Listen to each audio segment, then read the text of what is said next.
Hey guys, good morning, good evening, good afternoon to everyone. So today, the second day of our MLOps journey. So we are going to learn today virtual machines. So as I mentioned, it's we started yesterday and cover the basics like software development life cycle, then understand each steps of the software development and where DevOps going to fit the DevOps because we are going to learn nowadays the fundamental of DevOps that require MLOps. Again, it's quite similar concepts. The only thing when it's come to MLOps, the implementation or how we deploy it or the production life cycle that is going to be very bit compared with DevOps engineering. So yeah, so we learn every day step by step the basic, the foundation to set this MLOps engineering. And yeah, we will start 4:30 a.m. Okay, so we have remaining 8 minutes. And welcome to everyone today, this early morning amazing session. Thank you.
So guys, it's time 4:30 a.m. and let's start a virtual mission. So actually we are following, this is the exact video series for DevOps fundamentals. So you can see it's done by Abhishek Viramella, and the credit goes to this India playlist to him. And thank you so much for this amazing DevOps fundamental for your free knowledge sharing. So yeah, we will start this day three, and guys, this prerequisite part. Once I completed day three, we will go through the prerequisite part. Okay, so we will first visual mission, and later after completed, and we will go this prerequisite and understand by what are the things we need to learn or how we connect DevOps. Okay, let's start.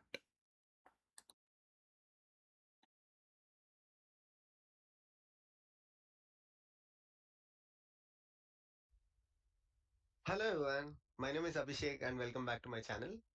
So today is day 3 of our DevOps 0 to Hero 3 Hero course.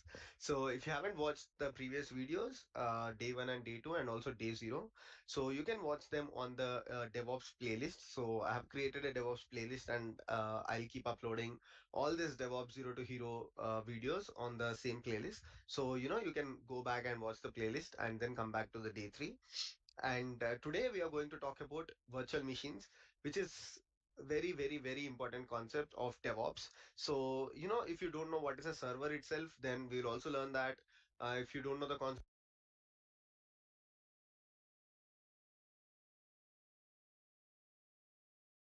of physical servers, we'll also learn that today. And we will try to learn everything with a real world example. Let's say you watched a lot of videos on virtual machines and you still don't understand what a virtual machine is. So today I'll make sure that all of you will understand the concept of virtual machines with a real world example. And trust me, after this video, you're not going to have any doubts on what is a virtual machine, why are they different from physical servers, why is it a overhyped concept, or I mean, is it a overhyped concept, or why there is a lot of hype around virtual machines. So we'll try to learn all of those things.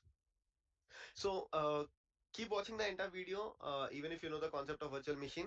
We'll try to understand this is a very real world perspective, so that uh, you might have missed something while learning about virtual machines, and I might cover those specific scenarios. So uh, yeah, I mean, let's proceed and try to understand what a virtual machine is, and we'll also see what is a hypervisor is, and we will talk about like how to create these virtual machines. Although we'll not create a virtual machine today, probably we'll do it in the next video, but we'll talk about like what are the different ways to create virtual machines, and like I mentioned, a real world scenario.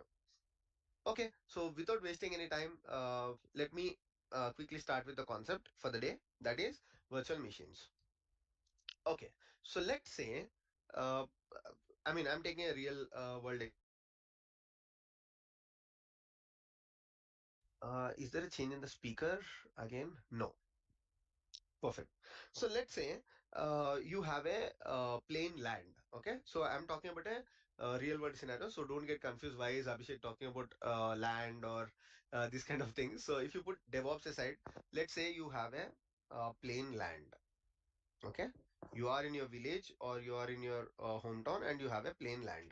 Okay, so now what you have done is in this plain land you have constructed a house. Okay, so you took this plain land and you built a house around it. Okay, and maybe you along with your family members you started to living in this plain land. Okay, so let's say this plain land is a 1 acre land. Okay, so you took this plain land and you built a house around it. Okay, and maybe you along with your family members you started to living in this plain land. Okay, so let's say this plain land is a 1 acre land.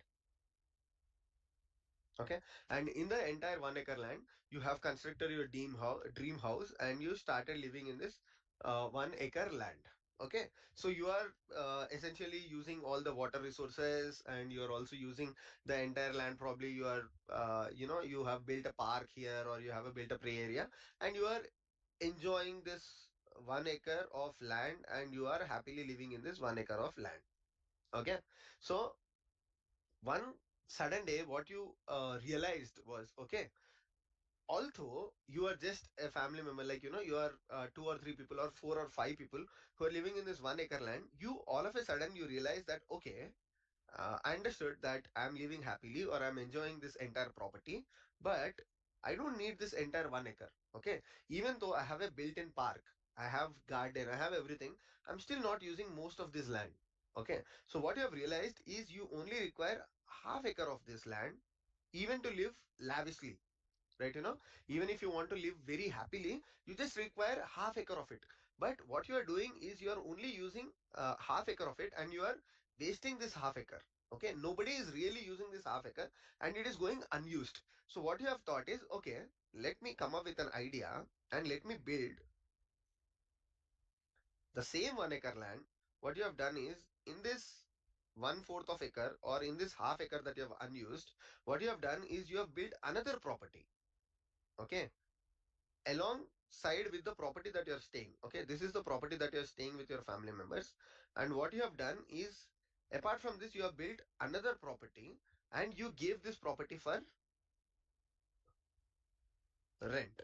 Okay, so your comfort or your convenience hasn't changed from step 1 to step 2. Okay, in step 1, you have the same land, you are using the same property that you are using in step 2, but in step 2 what you have done is, additionally, you have gained access to rent. Okay, so what happened is, along with your lavishness or your property that you are using, you also got access to rent. Okay, so that means along with you there is one more person who is staying in the same property, and you are not interfering in one other things, right? So he is having access to this one fourth or 1/2 acre of the property, and you have access to the remaining acre of the property, and nobody is disturbed, right? Because he has his own resources. Let's say he has built this park in one fourth of acre. You have park in this three-fourth of acre.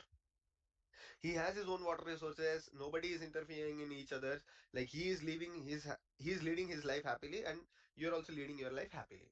So now what happened was, instead of wasting these resources, what you have done is you have built another land, and instead of two people here, four people are living in the same land. That means now you have efficiently started using the resources. So this is inefficiency, right?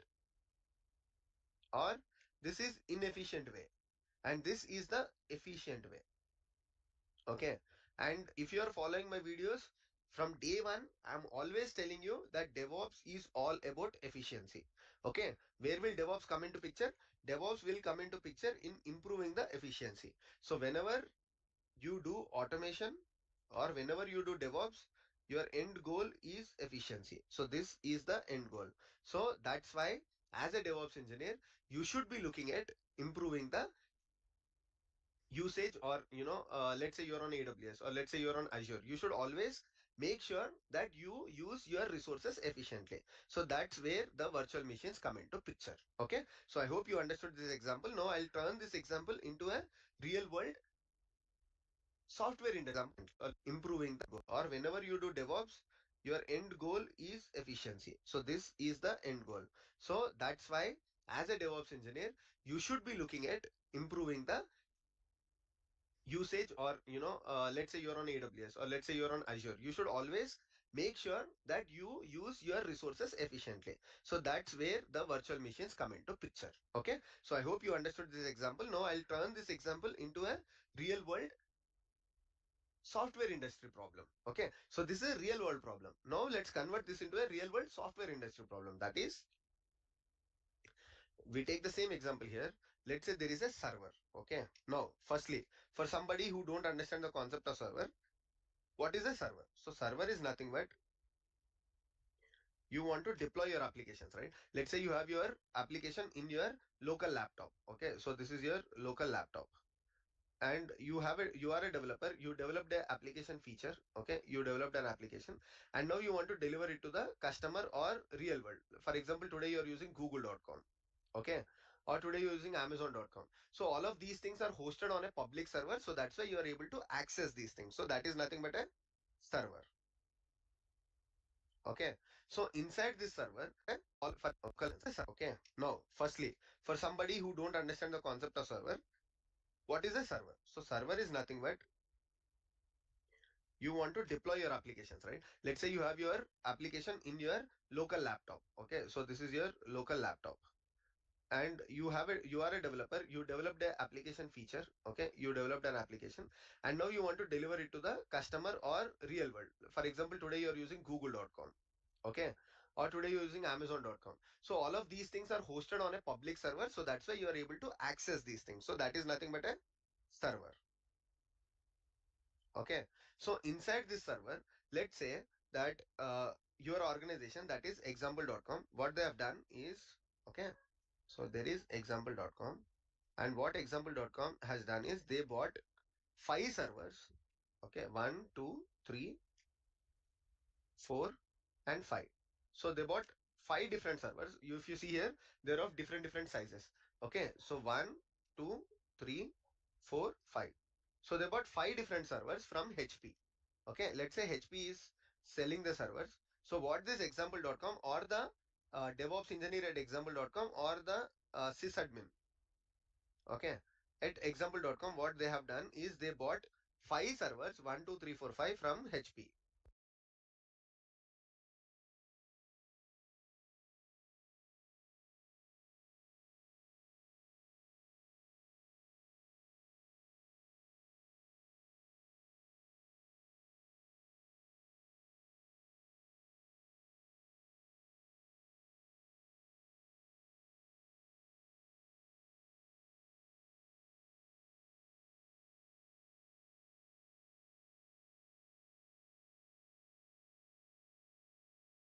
Okay, so what happened is they deployed this application. Let's say we call it as app one.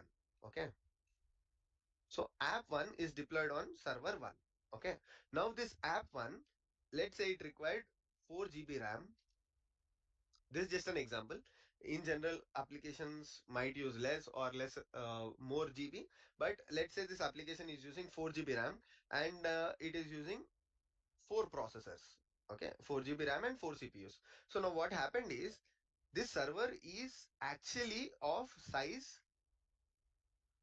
100 GB and 100 core, but you deployed an application of 4 GB and 4 CPU. Okay, and all your developers and testers are using this to test your application. Okay, you installed an application server, probably Tomcat or WebSphere or WebLogic, and you started this application on this server. But of late, you realize that this application only requires 4 GB and 4 CPU. So you are wasting the entire resources. Okay, or there are five different teams in your organizations, and what you have done is you give each and every server, like one server you give for team one, two server you give to team two, and fifth server you give to team five. You realize that these teams are inefficiently using these servers. That is, the team 5 has deployed application 5, but application 5 might only require 10% of actual resources that this server is providing. Again, if this server is 50 GB in RAM, and if team 5 only requires 5 GB of RAM, okay, what is happening? You are wasting the 45 GB.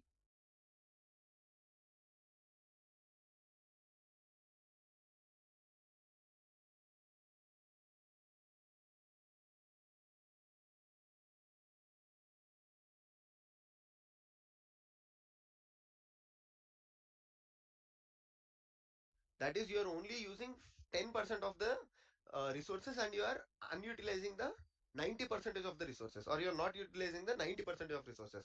So there came the actual problem, or the big rock, that is inefficiency. Okay, so always I'm using the same word, I'm repeating the same thing. That is because DevOps is all about improving the efficiency. So now here the teams are underutilizing the resources, or they are not using the resources efficiently. So that's why the concept of virtualization came into picture.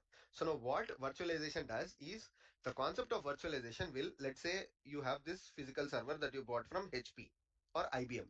Okay, primarily these are the players who sell the physical servers, or Microsoft or anybody. Okay, so you bought the physical server, let's call it as server 1 from HP or IBM, and what you have done is you have typically, I mean, previously you just gave it to team 1. Okay, But with the concept of virtualization, what you will do is that on this one physical server, you will install a hypervisor. Okay, what is hypervisor? Hypervisor is you will get typically, previously you just gave it to team one. Okay, but with the concept of virtualization, what you will do is that on this one physical server, you will install a hypervisor. Okay, what is hypervisor? Hypervisor is a software, okay, that can install virtual machines on your bare metal or physical servers. And what you have done is instead of one physical server, you will install a hypervisor. Okay, what is hypervisor? Hypervisor is a software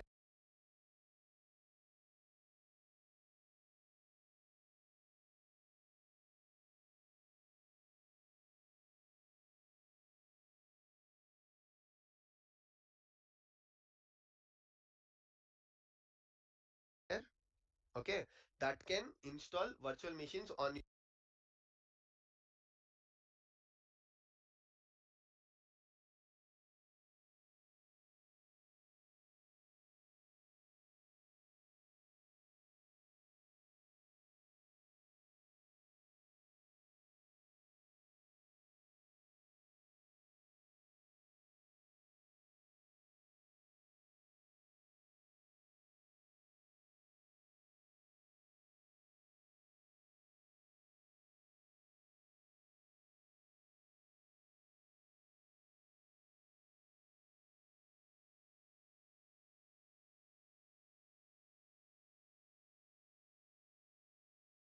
your bare metal or physical servers.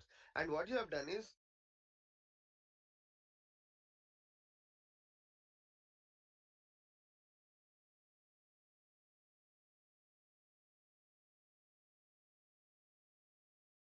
instead of one server, you have created five servers. Okay, what you are actually doing is you are doing a logical partition. Okay, you are not breaking this server physically, right? Like you don't take your laptop and you break it, or you didn't take a server and break it. Instead, you do a logical separation. Okay, remember this word. I'm talking about logical isolation.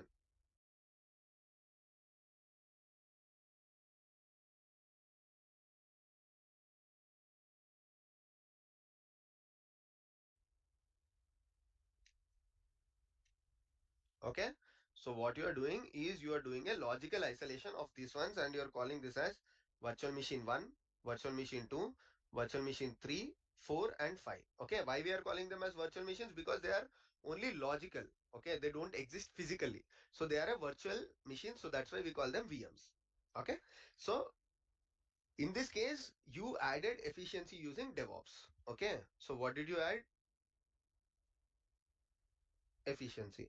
How did you add the efficiency? By automating the process using a hypervisor.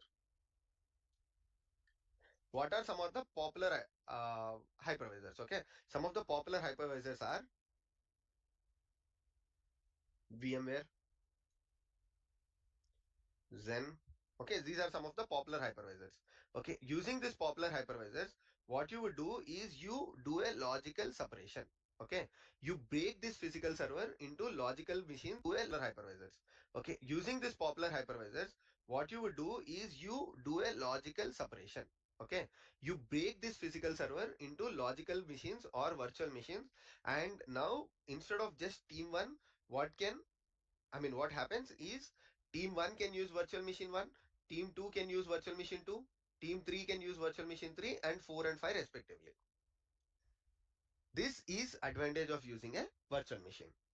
Just to repeat or just to make you understand, the concept of virtual machine is nothing but you are basically creating virtual environments that function as virtual computer systems. Okay, so here you are only breaking them logically. Okay, you are not breaking your physical server, but you are only doing a logical isolation. So that's why virtual machines are nothing but they are virtual environments which function as a virtual computer systems, and these virtual computer systems has their own CPU, has their own memory.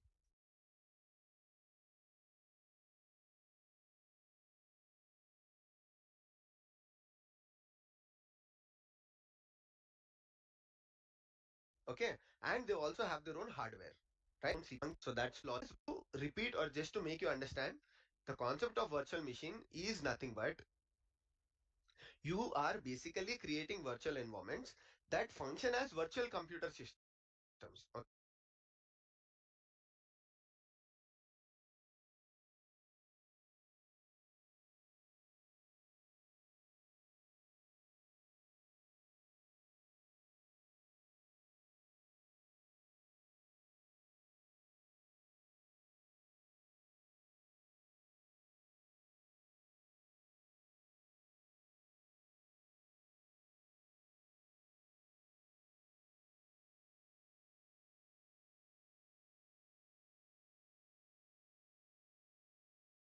Okay, so here you are only breaking them logically. Okay, you are not breaking your physical server, but you are only doing a logical isolation. So that's why virtual machines are nothing but they are virtual environments which function as a virtual computer systems. And these virtual computer systems has their own CPU, has their own memory, okay, and they also have their own hardware, right? So this hardware or this VM1 is not depending on VM2 for either memory, it is not depending on VM2 for CPU, or it is not depending on uh, VM2 or VM3 or VM4 for hardware. Okay, so that's why they are called logical computer systems. They have their own memory, they have their own CPU, they have their own hardware, but the only difference is instead of physical server, they are logical servers. And who is doing this entire process? Your hypervisor is doing this entire process. So hypervisor is a key that is dealing with your virtual machines, or a hypervisor is something that is creating your virtual machines. So for example, it's okay if you don't understand the concept of cloud, but just for your reference, the same concept is followed by Amazon, GitHub, Microsoft, or any virtual machine platforms, or any cloud platforms. So what these cloud platforms do is, let's say Amazon, what they do is they build their data centers. Let's call an area called Mumbai in India. Okay. So let's say there is an area called Mumbai in India. What Amazon does is, if Amazon has a data center in Mumbai, what that means is they buy, or they take a huge land, and what they do is they install their own physical servers here. Okay, they take all the preventive care, and they build a data center in Mumbai. This is just for example, it can be Mumbai or it can be anything. Okay, so they have their own data center in Mumbai, and what they do is they create, they install hundreds or thousands or millions of physical servers. Okay, I'm talking about physical servers. Okay, so just like your example.com has bought 5 servers, or they just, I mean, in the previous example, if you go back, so here I said example.com has bought 5 servers from HP, right? Similarly, what Amazon or any cloud provider do is they buy millions of servers, or they build their own millions of servers, and they put them in a data center. Okay, let's say this data center is hosted in Mumbai, and now whenever a user, it can be you, it can be me, or anybody who makes a request to Amazon and who select the region as Mumbai. Okay, if you go to Amazon, what you can do is you can basically ask for a virtual machine from Amazon or AWS in general, and in AWS you can select your region as Mumbai, and what you can say is I mean I want one virtual machine, or in Amazon terms we call it EC2 instance. Okay, in general it's a virtual machine, end of the day. Okay, you request for a EC2, and in AWS you can select your region as Mumbai, and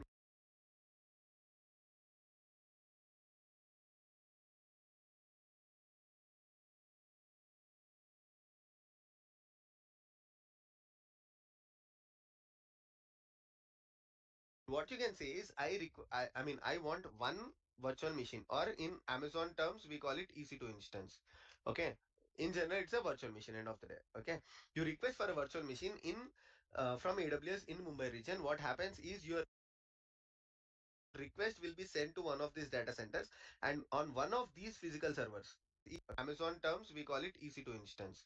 Okay, in general it's a virtual machine, end of the day. Okay, you request for a virtual machine in from AWS in Mumbai region. What happens is your request will be sent to one of these data centers, and on one of these physical servers, okay, on one of these physical servers, a hypervisor is installed. In general, on all the physical servers, hypervisors are installed, and this hypervisor will create a VM for you, and it will share the required details.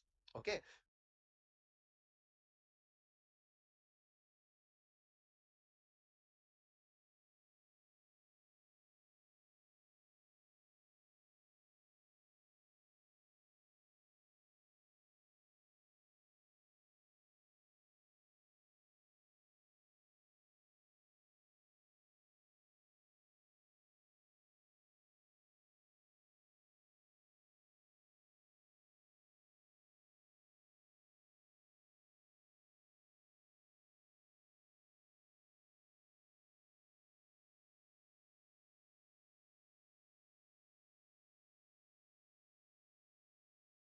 This is installed now. It's a virtual machine. End of the day. Okay, you request for a virtual machine in from AWS in Mumbai region. What happens is your request will be sent to one of these data centers, and on one of these physical servers. Okay, on one of these physical servers, a hypervisor is installed. In general, on all the physical servers, hypervisors are installed, and this hypervisor will create a VM for you, and it will share the required details.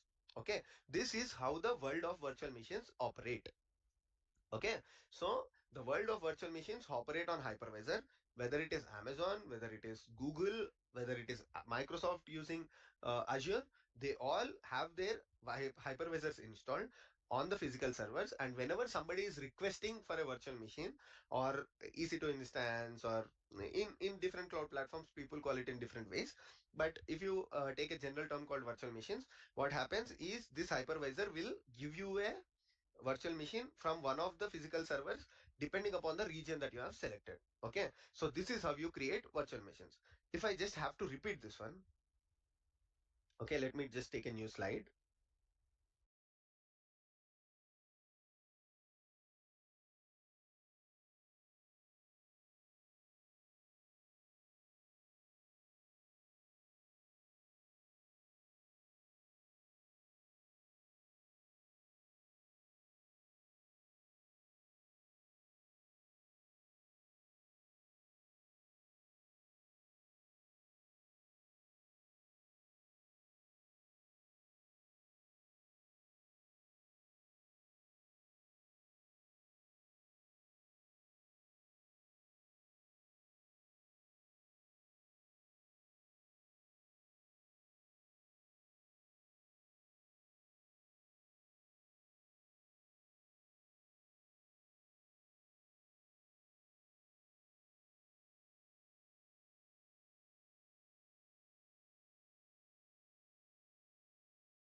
Perfect. So here, let's assume that there is a huge data center from a company called Amazon or Microsoft. Okay, there is a huge data center. Okay, let's take one simple example, that is AWS, and this region is called Singapore. In tomorrow's class, we will do it live. I'll show you how to create a virtual machine on AWS. We can also do it through some scripts. We'll do all the things like, we'll create using automation, we'll create using manual process, everything. But in today's class, just understand the theory or the concept of it. So AWS has their data centers in Singapore. They have their data center in Mumbai. Okay. They also have their data center in US, let's say Ohio. Okay, and in different regions. Okay, wherever AWS feels that their customer base requires a new data center to avoid latency problems. What is latency? Latency is to avoid, like, let's say I'm in India and you they have their data center in Mumbai. Okay, they also have their data center in US, let's say Ohio. Okay, and in different regions. Okay, wherever AWS feels that their customer base requires a new data center to avoid latency problems. What is latency? Latency is to avoid, like, let's say I'm in India and I'm creating a virtual machine in Ohio, and I'm creating a virtual machine in Mumbai. So in comparison, because I'm located in India, in Mumbai I'll have less latency. Okay, so AWS finds their potential data centers that are required and they install their data centers. Now, let's say this is a data center in Mumbai. Okay. And what Amazon has done is they have installed racks. In general, servers are installed using racks. I mean, there are rack servers, there are other different kinds of servers. So what AWS or the AWS administrators have done in Mumbai, a data center in the sea. Okay. So AWS finds their potential data centers that are required and they install their data centers. Now, let's say this is a data center in Mumbai. Okay. And what Amazon has done is they have installed racks. In general, servers are installed using racks. I mean, there are rack servers, there are other different kinds of servers. So what AWS or the AWS administrators have done in Mumbai is they have created multiple racks, and they have multiple physical servers here. This is just for an example or your visualization.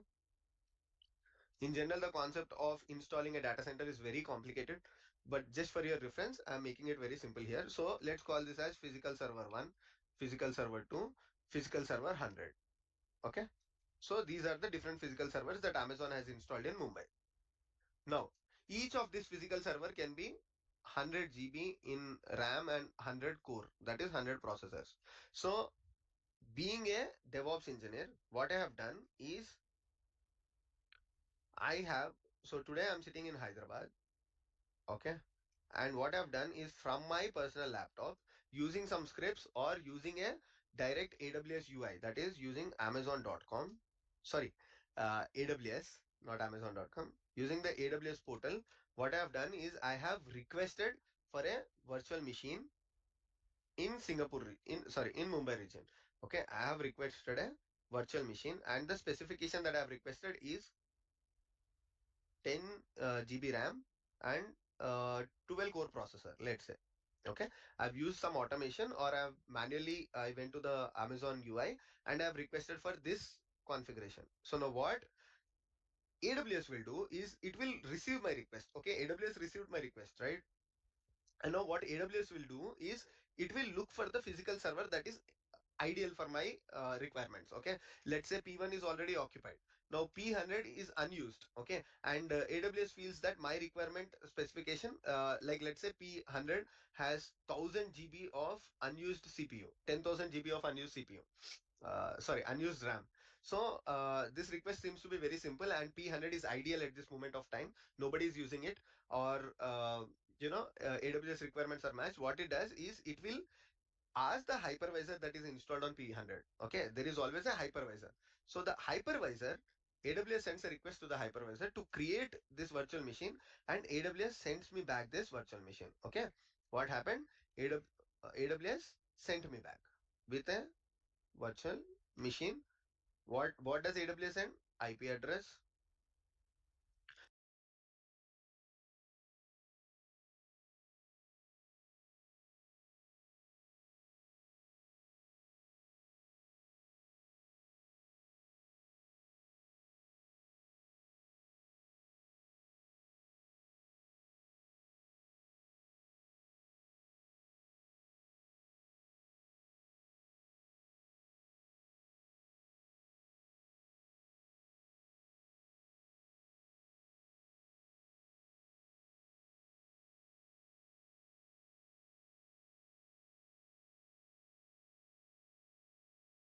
and all virtual machine, and AWS sends me back this virtual machine. Okay, what happened?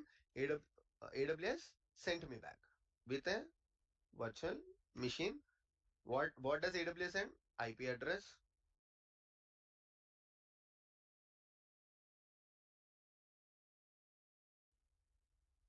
and all the required information to access this virtual machine. Okay, end of the day, I just have logical access to that virtual machine or a virtual access to that virtual machine. Physically, I don't own that virtual machine even though I am paying money to AWS, right? Let's say for this requirement, I am paying $100 to AWS. This is just an example again.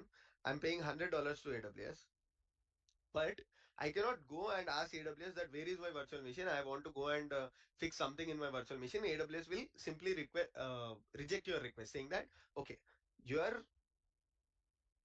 virtual machine is installed in the Singapore data center of us, but you don't have access to it because you only get to have the IP address of it and the key value pair that you have requested. And using these things, you can access the virtual machine. That is the most that you can do. So this is how the entire concept of virtual machines will work.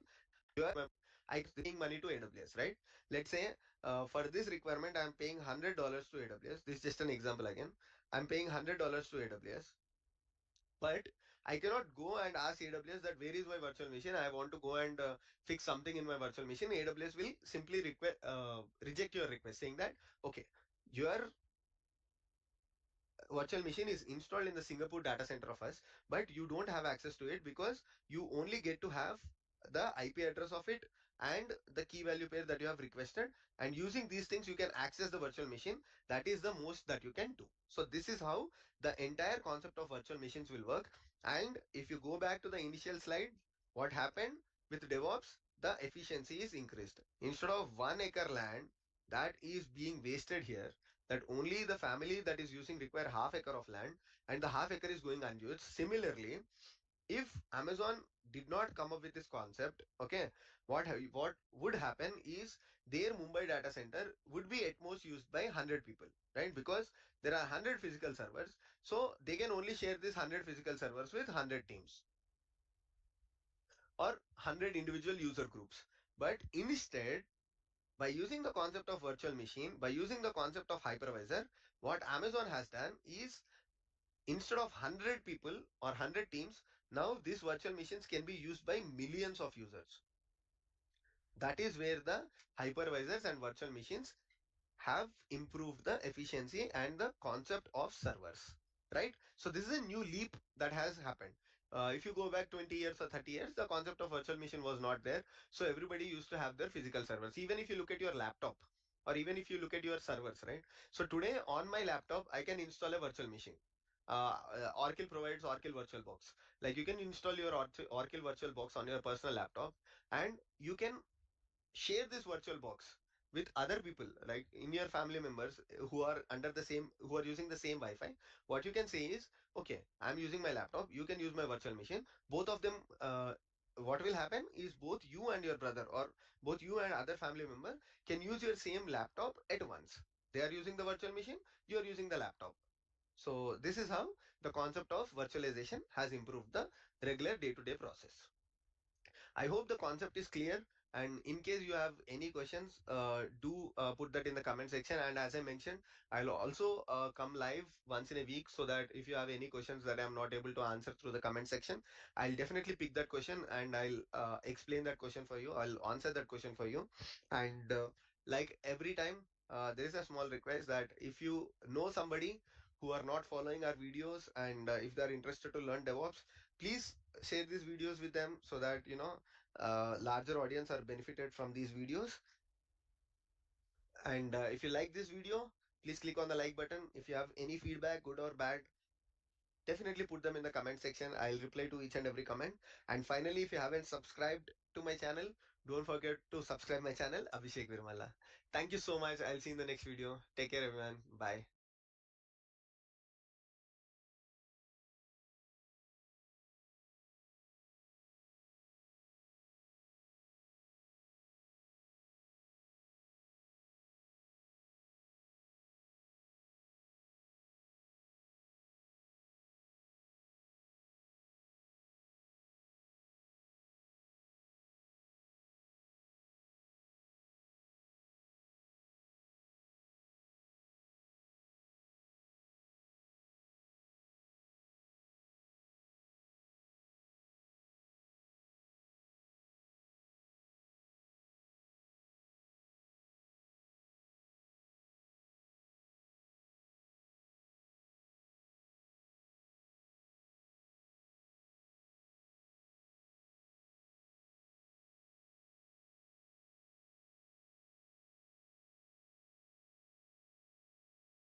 you must be learning DevOps at this point of time. But have you ever wondered, if you join an organization as a DevOps engineer, what would be your day-to-day tasks?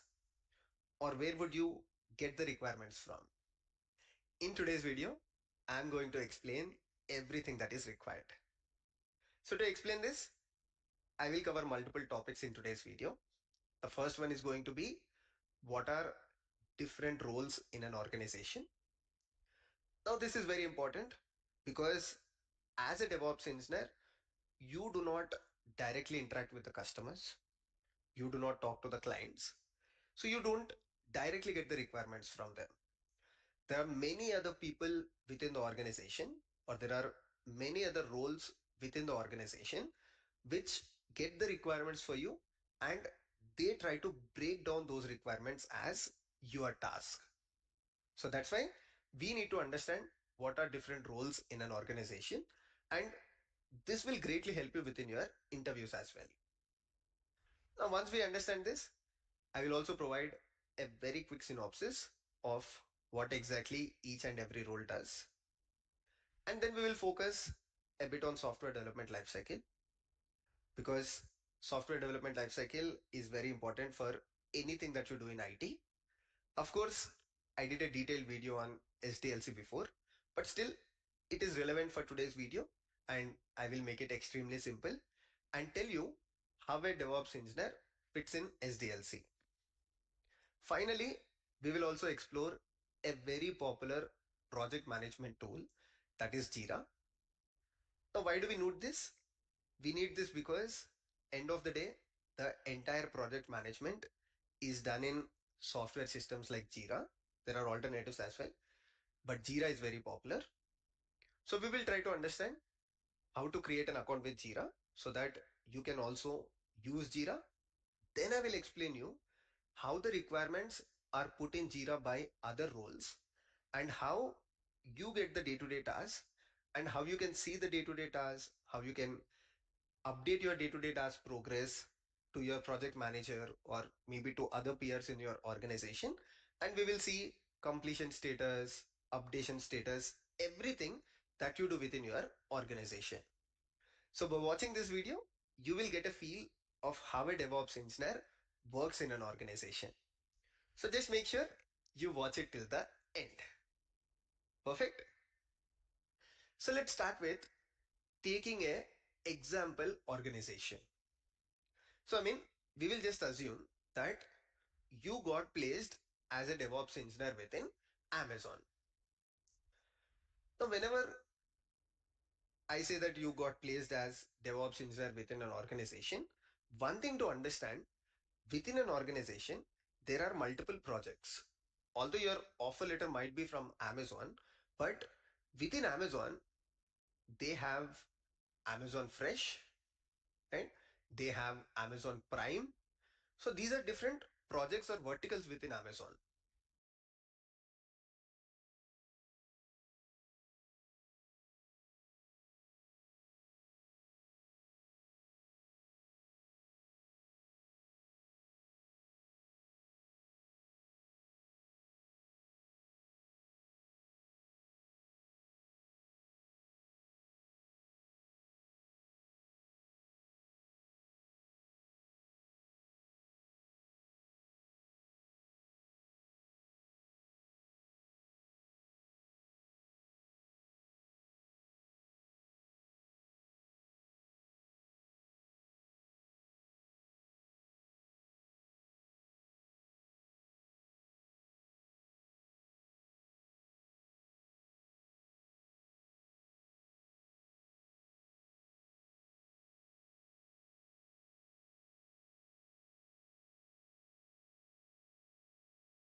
They also have Amazon e-commerce, Amazon home services.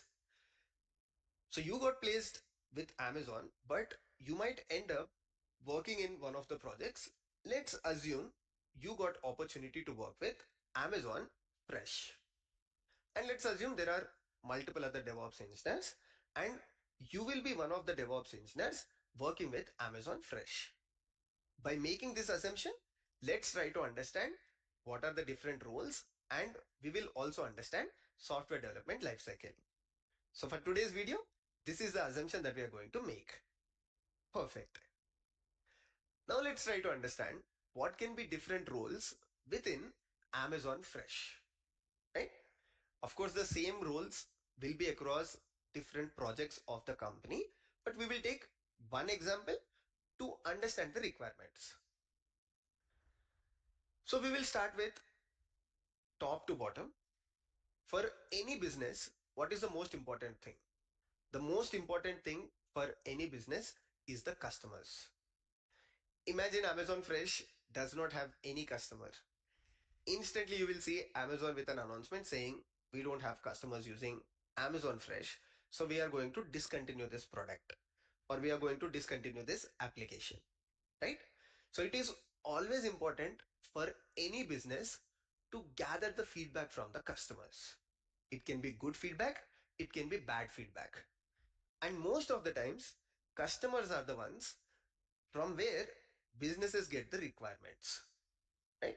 Of course, business also drives requirements by looking at competitors, by understanding the market.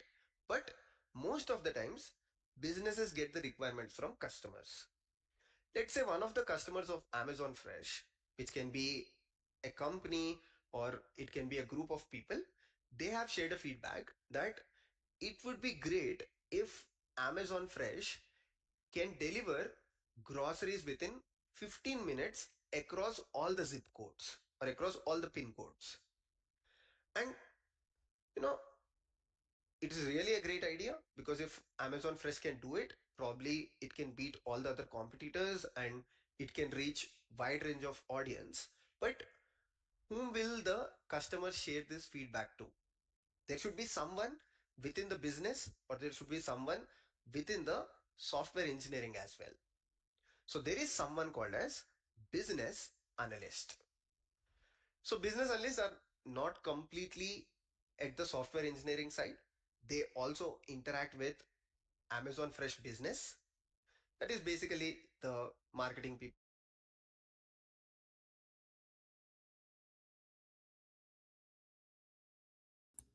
So guys, in this particular block, I already completed this virtual machine part. So the virtual machine in the series, it's a day three. So actually, I started with this day three video. So this is the part I first completed around 4:30 m to 5:20 something. So once, so this is all about involved, like what is server, how do we create a virtual machine, and how it works when it's come to the cloud context, like to understand the hypervisor. So what is the purpose of hypervisor? So it's the one, this is the particular software to create visual machine to us and provide the necessary detail in order to access this particular visual machine. So this is all about discussing and understanding the visual machine. So the importance and like it's in how it's improve the efficiency when it's come to, for example, if you have a server have a 100 GB and it's only used already like 10 GB something, the 90 GB is still remaining. So when one user is asked to create a visual machine from a particular region and it scanned the particular server and it's feel like okay, it's have extra 90 GB so unallocated capacity like RAM or CPU score. So it's based on that availability space. It's create a visual machine. So it is not wasted the extra storage or like because when it's come to DevOps, it's all about improving the efficiency.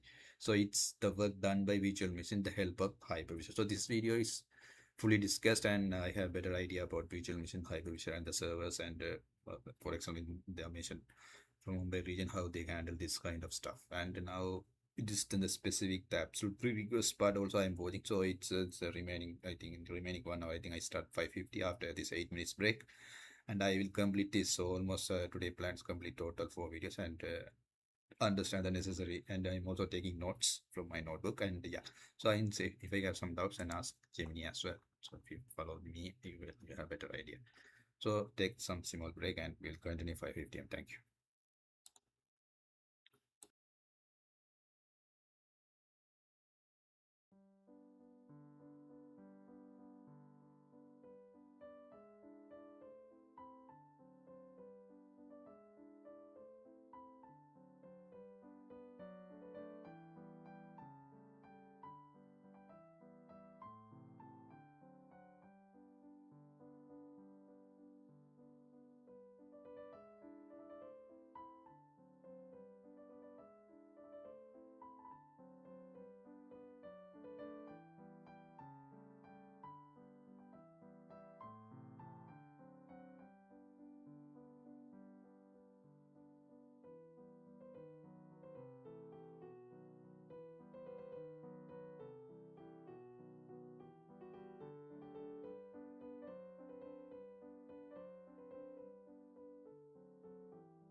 So guys, let's start our second block. So we are going to study or understand the prerequisite of the DevOps. So we already completed virtual machines, and this block maybe I will complete it at the prerequisite for DevOps and understanding the India workflow. Thank you.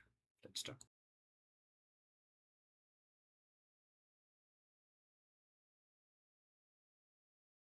Or there should be someone within the software engineering as well. So there is someone called as business analyst. So business analysts are not completely at the software engineering side. It is really a great idea because if Amazon Fresh can do it, probably it can beat all the other competitors and it can reach wide range of audience. But whom will the customer share this feedback to? There should be someone within the business or there should be someone within the software engineering as well. So there is someone called as business analyst. So business analysts are not completely at the software engineering side. They also interact with Amazon Fresh business. That is basically the marketing people, sales people, and they also interact with the customers. So business analyst is the one who interacts with customers and gets the requirements. So one of these requirement, business analysts really liked it. So what business analysts do, they prepare something called as a BRD document. Abhishek, do I need to know all this as a DevOps engineer? If you're working in an organization, you should definitely understand at a high level. You don't need to understand how business analyst writes this BRD document. You don't need to understand how business analysts set up calls with these customers, but at least you need to know how the entire software development lifecycle works. Okay, so assume this is one cool idea, 15 minutes grocery delivery service. Business analyst prepared a BRD. Similarly, business analyst prepared BRD for another requirement from the customer. Let's say another requirement is that, you know, Amazon Fresh payment gateway. So one of the customers said, how about adding UPI as a payment gateway? Or maybe how about adding Stripe as a payment gateway? Right? Again, business analyst said, okay, it can be a great idea.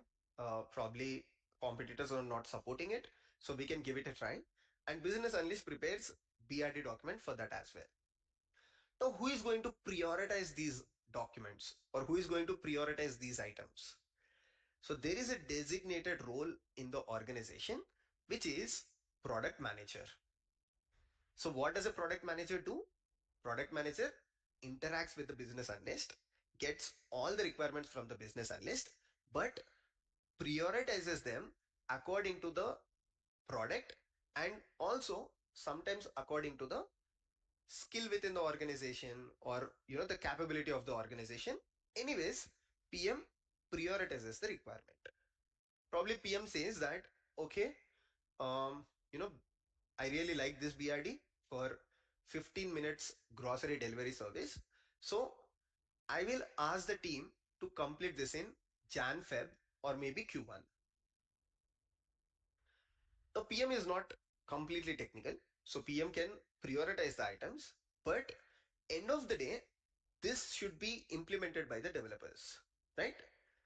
Of course, PM do not directly interact with the developers, but PM interacts with product owner, which is also called PO. So what does a product owner do? So product owner deep dive little bit more technical and takes this requirement that 15 minutes grocery delivery service and breaks them down into actionable items.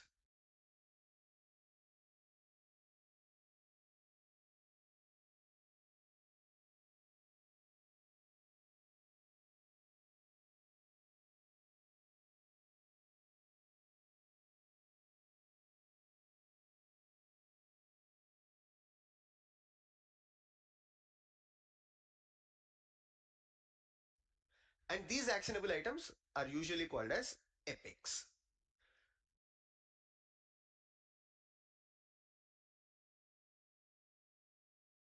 Some people also call it as features and further they break down into epics. But for the purpose of simplicity, Understand, product owner takes the requirement from PM and breaks that down into the actionable item. What is an actionable item? Actionable item is nothing but says that, okay, probably a UI is required for it, probably a particular backend implementation is required for it, probably a particular DB setup is important for it, and once all of these things are done, you know, only then I will mark this particular requirement as done. So for each of this actionable item is usually called as epic. So product owner takes the requirement from PM and breaks that down into actionable items, which are usually called as epics. Okay, then product owner directly interacts with solution architects. Most of the times, product owner do not directly interact with the developers. Of course, PO epic. So product owner takes the requirement from PM and breaks that down into actionable items, which are usually called as epics. Okay, then product owner directly interacts with solution architects.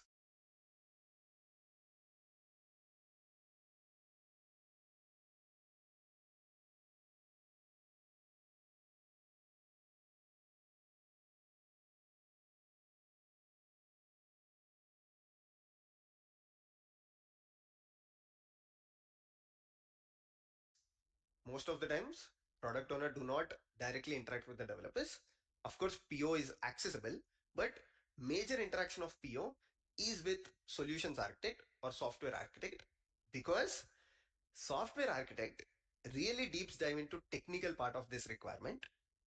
All that PO says is, okay, this might be required, this might be required, this might be required, and for that, these are the actionable items. But PO interacts with solutions architect to confirm that, and also solutions architect defines a LLD or HLD for it, low level design and high level design implementation for the requirement. And also a lot of times, PM might commit this particular thing, talks to PO that, hey, I'm thinking of getting this done in January and February.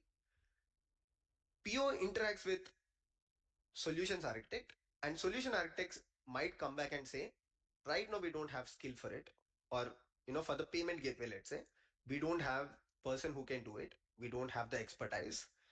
Then this communication goes back to PM, and PM might also deprioritize the item. Overall, just remember, PM do it for January and February. PO interacts with solutions architect, and solution architects might come back and say, right now we don't have skill for it, or for the payment gateway, let's say, we don't have person who can do it, we don't have the expertise. Then this communication goes back to PM, and PM might also deprioritize the item.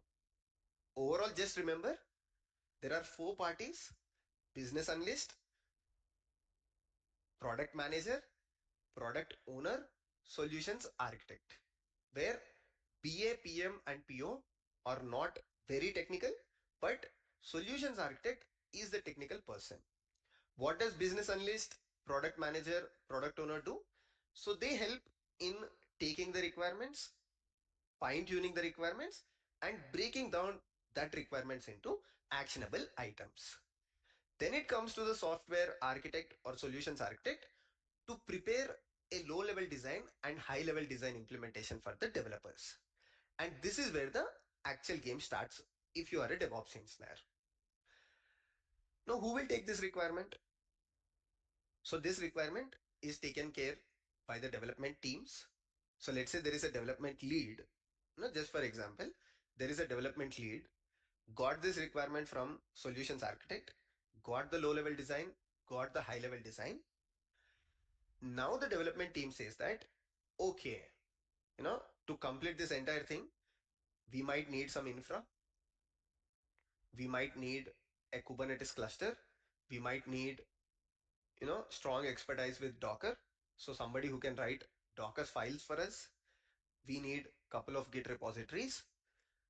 All of these operations, right, developer looks at the requirement, or multiple developers look at the requirement, in our case, 15 minutes grocery delivery service, or maybe a new payment gateway implementation, and these developers says we need these operations, or we need infrastructure, Kubernetes cluster, Docker file help, Git repository, only then we can complete this task.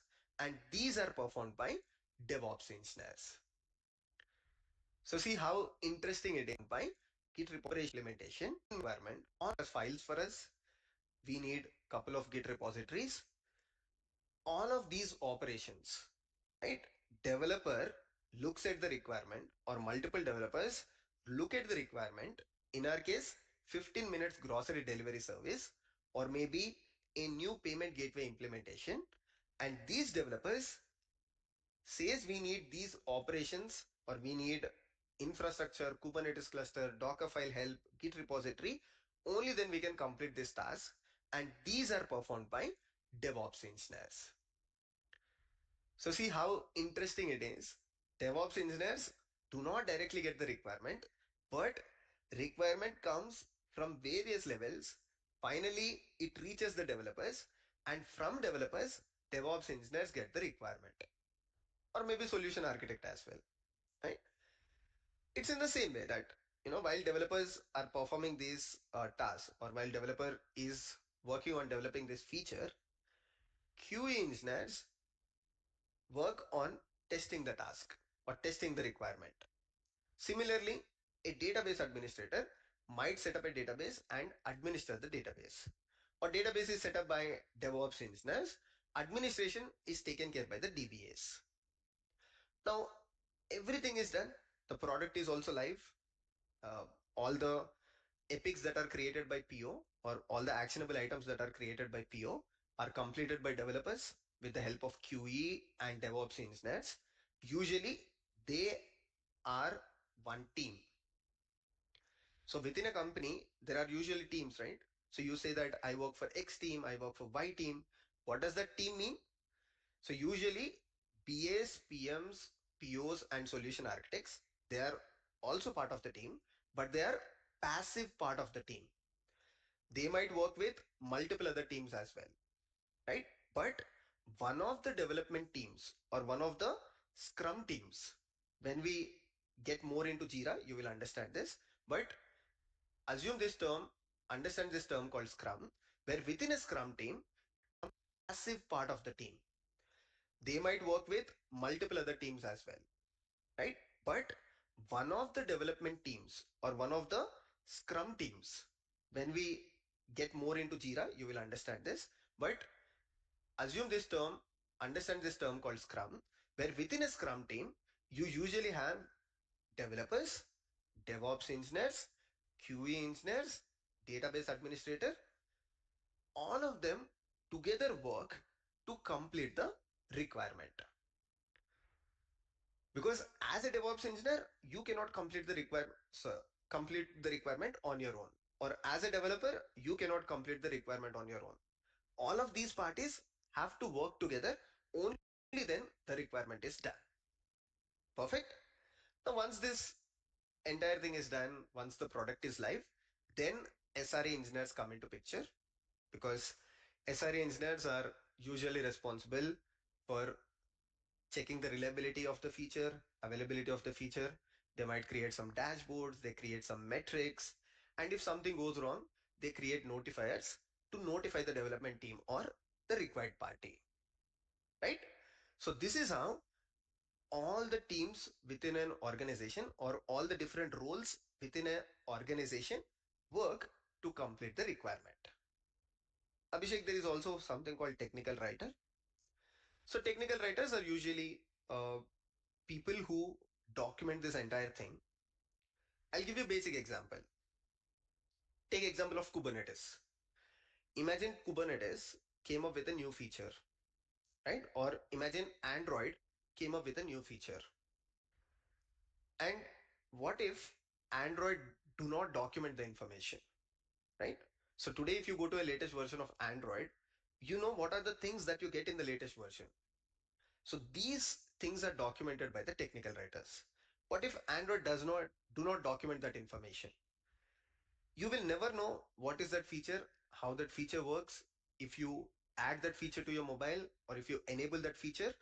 No, is it going to help you in any way, or you can completely ignore that feature. So technical writers are the ones who take care of writing or documenting this particular thing. Again, they are also part of a development team, or sometimes they are outside the team because they work for various scrum teams at once. Clear? So this is how the entire requirement flow looks like. I have also, tried to make it easy for you. So I have provided one-liner synopsis. I'll try to put this in the description.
But you can also take a screenshot at this point of time if you're interested. So just as a synopsis, I'll quickly repeat this entire thing.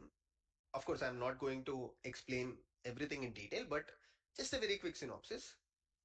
You have customers.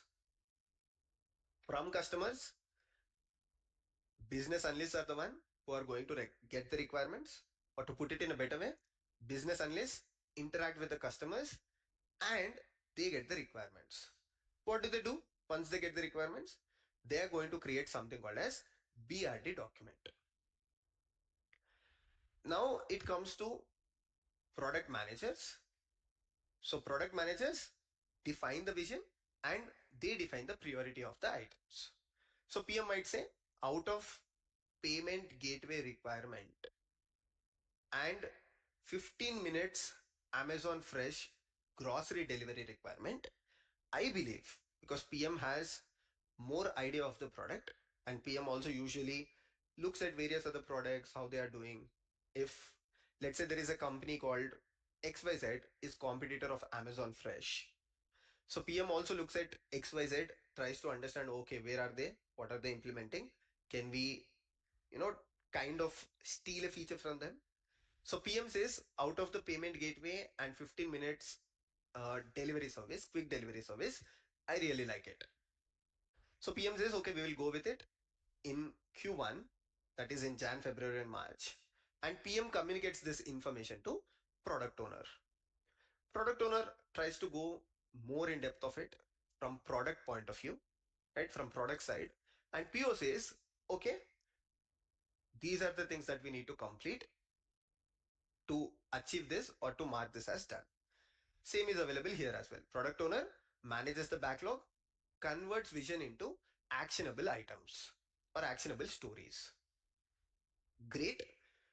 And then the requirement goes to solutions architect, software architect, design technical system structure and frameworks. That is HLD and LLD. Then there is a team. There is a whole team which is working together to complete this task. This particular team is usually called as a Scrum team. So what does this Scrum team do? It is part of developers, Devops engineers, QA engineers, database administrator, if required, a technical writer. All of them together are going to decide how the requirement can be completed. But majorly, this is driven by a development team or a group of developers. Because once group of developers analyze that, okay, I need to complete these tasks. For that, I need a particular framework. I need a particular database. I need few resources on AWS. I need some infrastructure for it. From there, development team is going to get the requirements, or they are going to get the day-to-day tasks. From their QA engineers are going to get the day-to-day tasks, right? Similarly, technical writers are also going to get the day-to-day tasks. Now I hope it is clear. And if you understand this, software development lifecycle is a piece of cake, right? Because what we learned here is basically software development lifecycle, but we went detail into it instead of discussing at a high level that there is a planning stage, there is analysis stage, there is design, implementation. We further went deep into it to understand what exactly happens in each of the stage. So that's where when you see this diagram, it looks very simple, but in real time, software development lifecycle is very, very complex. There are so many parties, that is, there are so many roles. From each role, the requirement comes to the other role, and a simple requirement from the customer takes months together because of all of these parties. I mean, in a positive way. From the customer, the requirement looks very simple, but as each and every role gets technical into it, the requirement becomes very complex and multiple engineers in the company are needed to work on it. Okay, so in a nutshell, software development lifecycle has these phases. The first phase is the planning phase, where requirements are taken.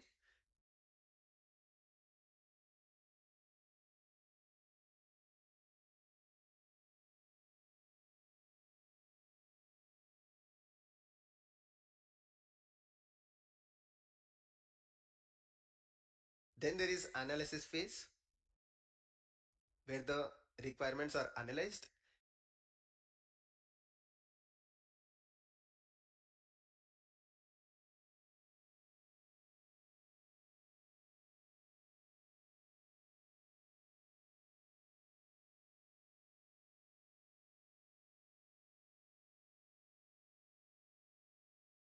Is it possible to analysis phase, where the requirements are analyzed?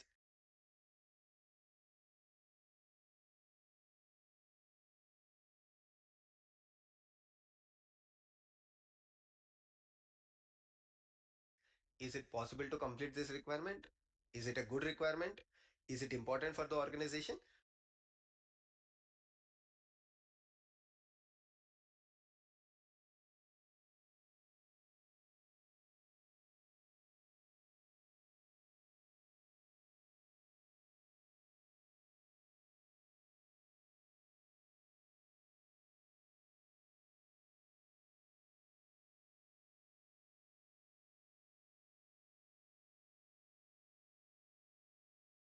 Or can we do it later? Then the design phase, solutions architect takes care of HLD, LLD.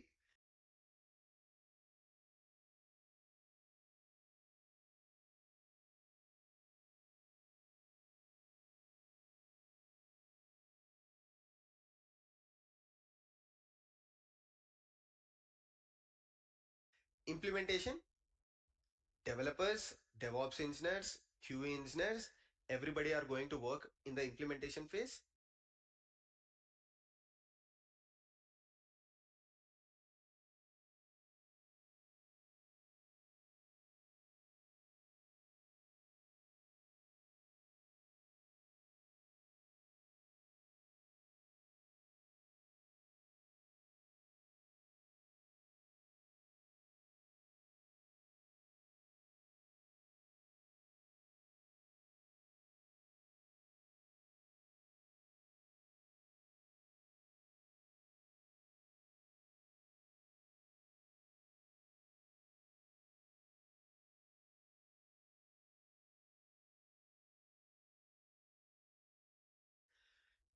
Testing and integration. Finally, maintenance, which is taken care by SRE engineers mostly. Now, Abhishek, is this the only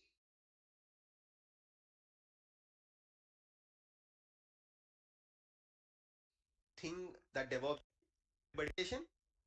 Developers, DevOps engineers, QA engineers, everybody are going to work in the implementation phase. Testing and integration. Finally, maintenance, which is taken care by SRE engineers mostly.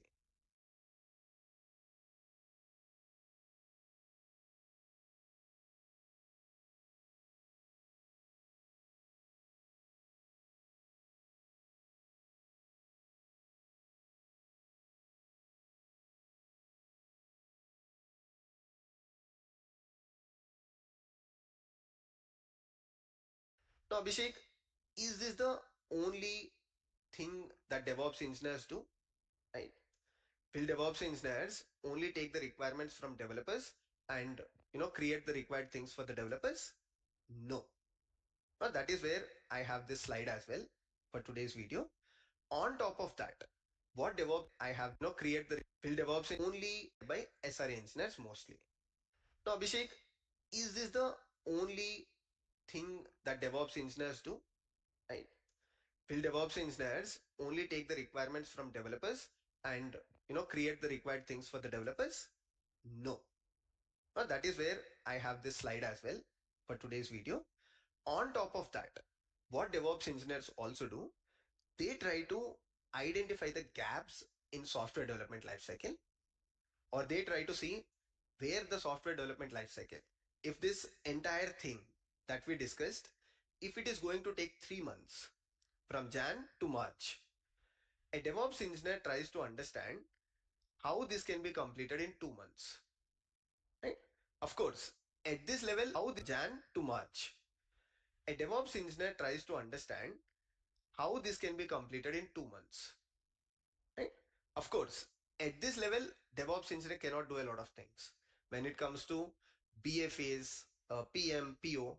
But from this phase, where the requirement comes into the development team or the Scrum team, DevOps engineer tries to identify how this can be completed fast.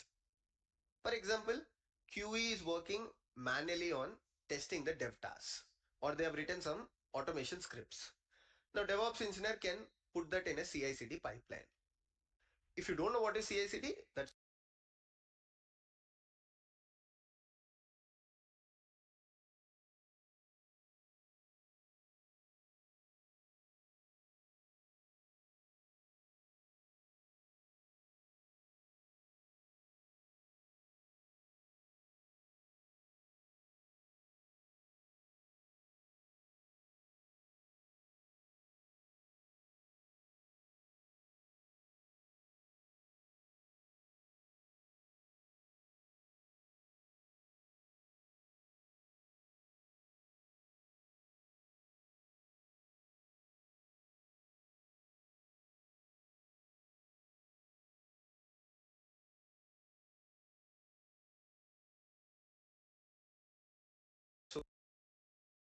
okay. You can watch the videos on the channel where I've clearly explained. But DevOps engineer tries to create an automation to unify the efforts of DevOps. You can watch the pipeline. If you don't know what is CI/CD, that's okay. You can watch the videos on the channel where I've clearly explained. But DevOps engineer tries to create an automation to unify the efforts of dev plus QE, right? So that whenever developer makes a change, the tests written by QE are automatically executed. This is run as part of a pipeline, which is usually called as CI/CD. Also, DevOps engineer tries to look at the security, integrate security into the pipeline. All of this is apart from working on the requirements from the developers.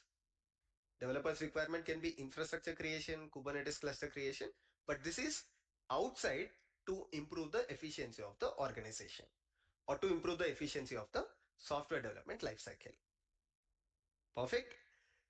Now that this is clear, let's proceed with project management. Where are we going to perform all of these activities? There should be a platform, right? So we have been talking that, okay, PM talks to PO, PO talks to SA, SA talks to developers, but how can management track Amazon as a company or Amazon Fresh as a project?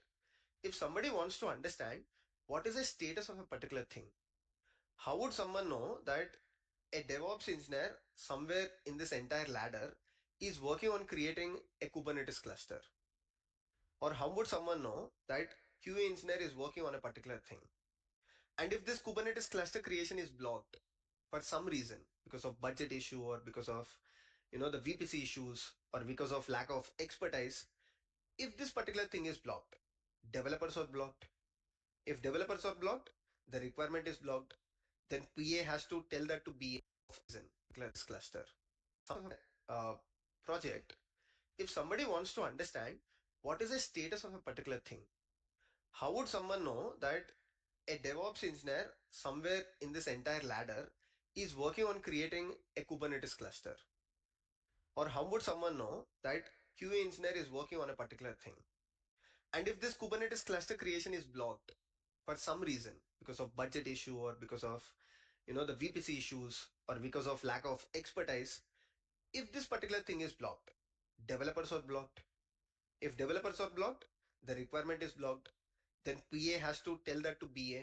BA has to tell that to the customers. Overall, everyone is interconnected, right? All of them are interconnected. A simple Kubernetes cluster creation, which is blocked for some reason, DevOps engineer is working on it for last 3 weeks. Now, this will impact the entire organization. And this has to be notified across multiple layers, stakeholders, and finally to the customer. So there has to be a platform where the work is completely visible. For the management, they need to know who is accountable for something, where is somebody blocked, where is someone working very fast, so that they can appreciate, they can take the feedback. And that is where Jira as a project management tool evolved. Of course, there are other tools. Just like Jira, there are other softwares as well. But Jira is a very popular one and it's used in most of the organizations. We will see how to create a free account with Jira. They support a cloud offering where you can create a free account and you can also practice later once watching this video. So we will create a free account with Jira.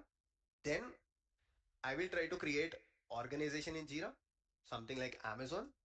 Then I'll create a project in Jira, something like Amazon Fresh. And as a PO, just I'll try to create an epic, right?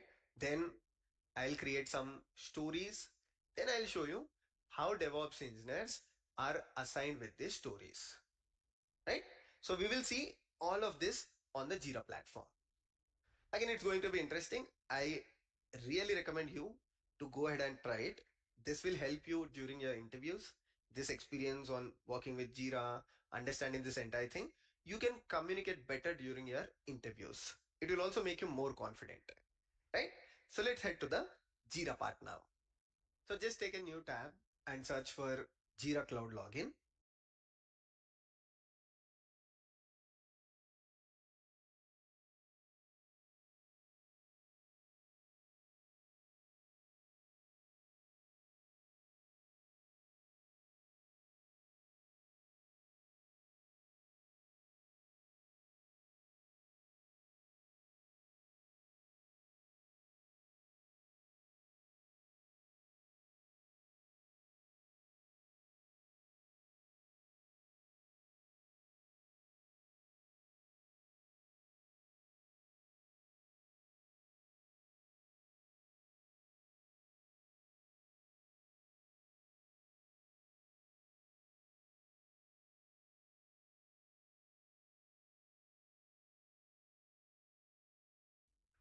And you just need to create an account with Atlassian. So once you just click on this, it will ask you to sign up using your Google account. So just provide your Google account and you have an account created with Atlassian. So you can access all the Atlassian services such as Jira, Confluence. I'll go with your Google. It will need to create and search for Jira Cloud Login. And you just need to create an account with Atlassian. So once you just click on this, it will ask you to sign up using your Google account. So just provide your Google account and you have an account created with Atlassian. So you can access all the Atlassian services such as Jira, Confluence. I'll go with Jira. Now it's very simple. The same account with which you created Atlassian account. So you can use it as your work email. Although it says work email, you can still go ahead and use your Google account. So perfect. I use my Google account and I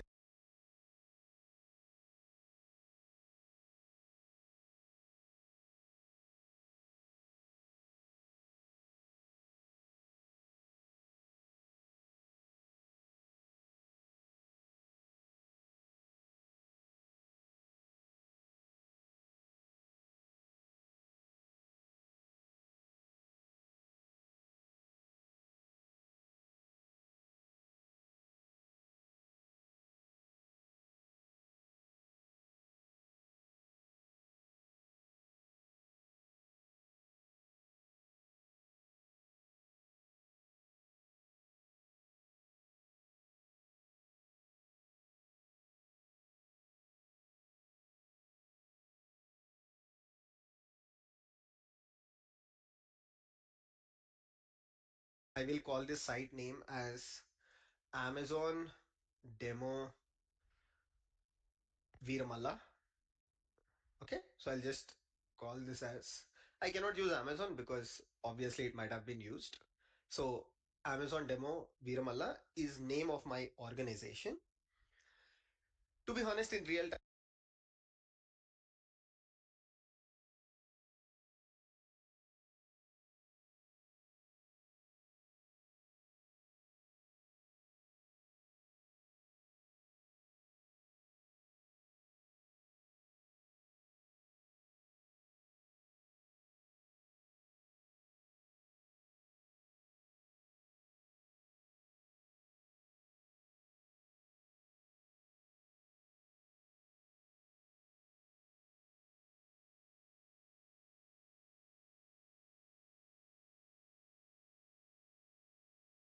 time, you won't be creating this because Jira licensing is name of my organization. To be honest, in real time, you won't be creating this because Jira licensing and creating a Jira account is taken care by your management. But anyways, for our demo purpose, we need this account. So you can select any of these options and click on the continue button.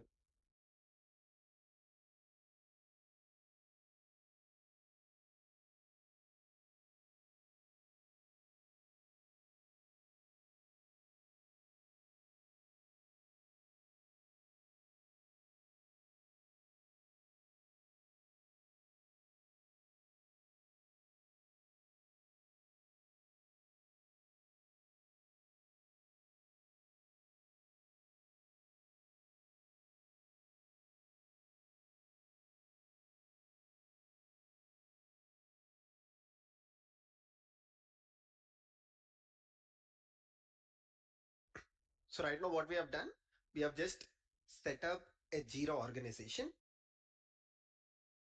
Now it's time to set up our project in the organization.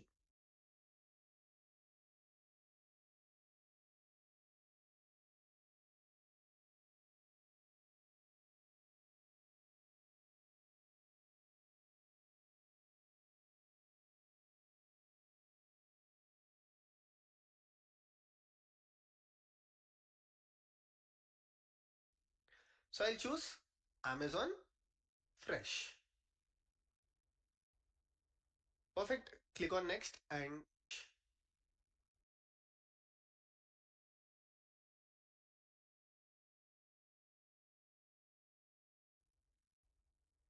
perfect. Click on next and within few minutes you will have your Jira organization as well as your Jira board set up. Now what do we do in this? Right? Okay. Now that we have created this account as well as project, so we will start with our usual workflow.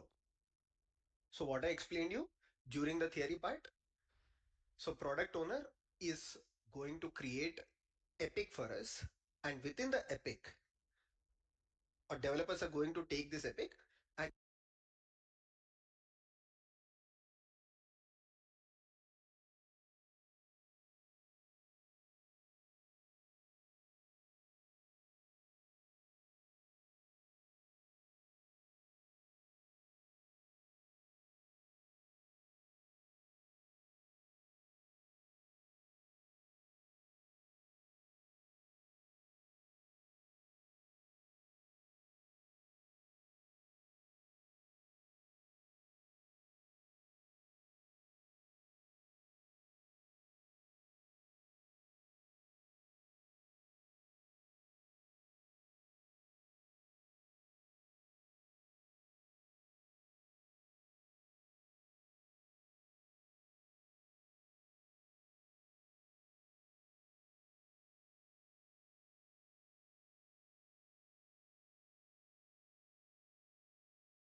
and they are going to break this down into stories.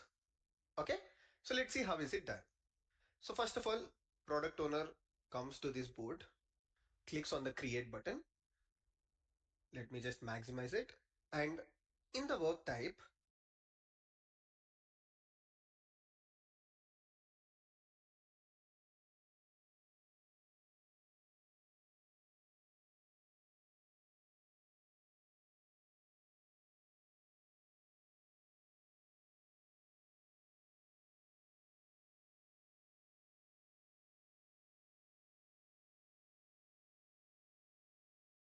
product owners usually create epics.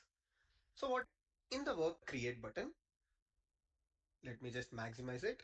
And in the work type, product owners usually create epics.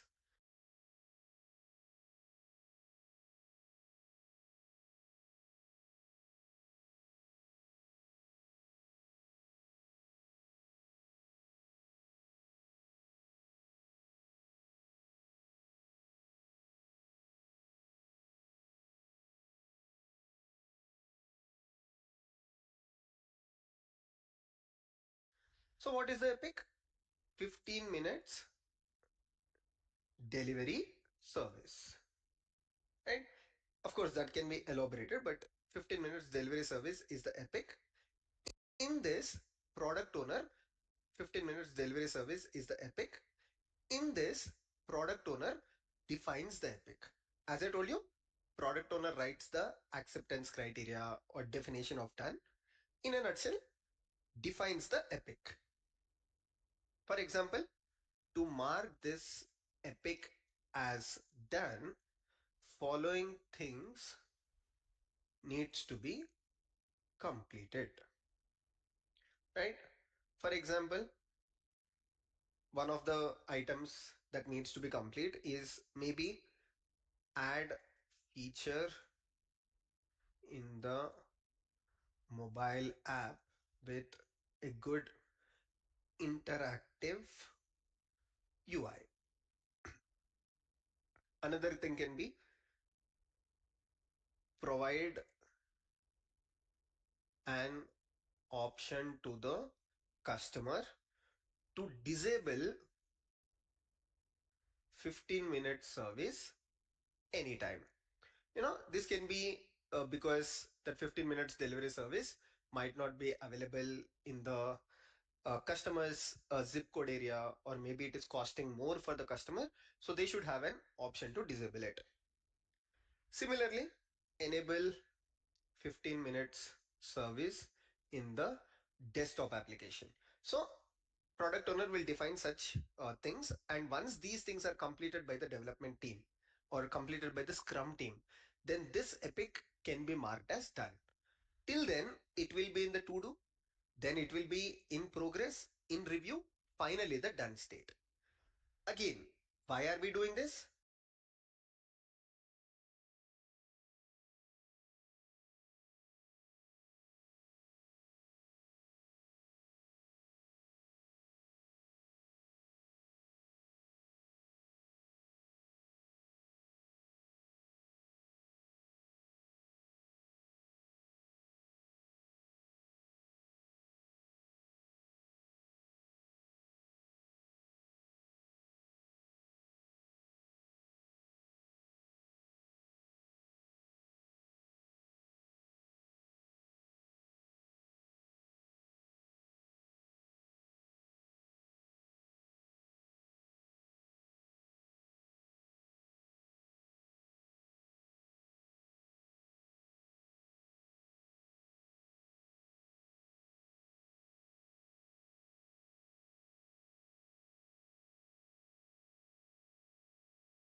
director, how will they know what is the current status of the epic done state? Then this epic can be marked as done. Till then, it will be in the to do, then it will be in progress, in review, finally the done state. Again, why are we doing this? Why are we creating this Jira epic? Because management can use it as a point of tracking the work. Somebody at the high level in the management, maybe your VP or maybe the director, how will they know what is the current status of the epic? They can simply come to the Jira board, they can look at this epic and they can track the current status of this epic. So you need to change it from in progress, in review to done. When I say you, it should be the person working on this epic. Now, how will, as a DevOps engineer, you get the work? Now, this is important, right? So what happens? You working on this from in progress, in review to done. When I say you, it should be the person working on this epic. Now, how will, as a DevOps engineer, you get the work? Now, this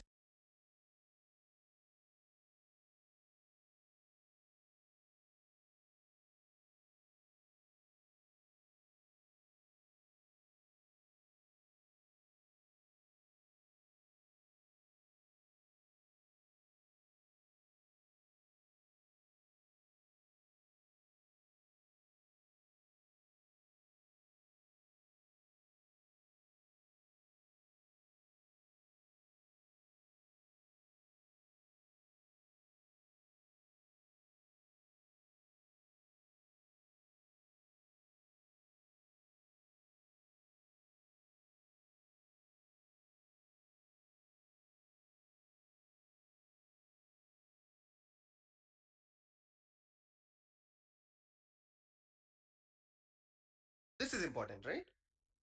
So what happens in the Scrum method? So I told you we follow something called Scrum. So Scrum is a methodology in Agile, right?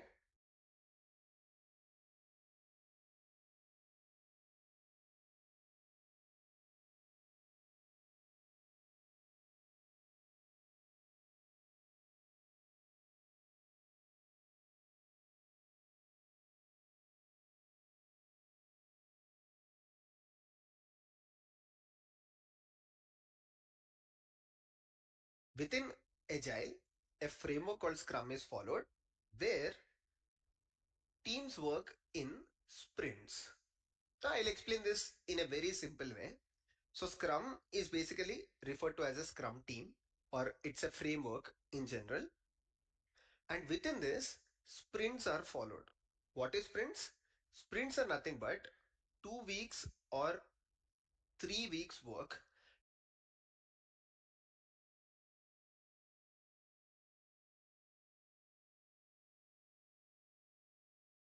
tracked as part of sprint. For example, as part of your Amazon Fresh project team, every 2 weeks or every 3 weeks, you define we are going to complete these activities. Okay. And by the end of this 3 weeks, you will conduct a sprint retrospective meeting where you can track how much percentage of work is done and how much percentage of work is left over. This is also a way for management to track your team's effort.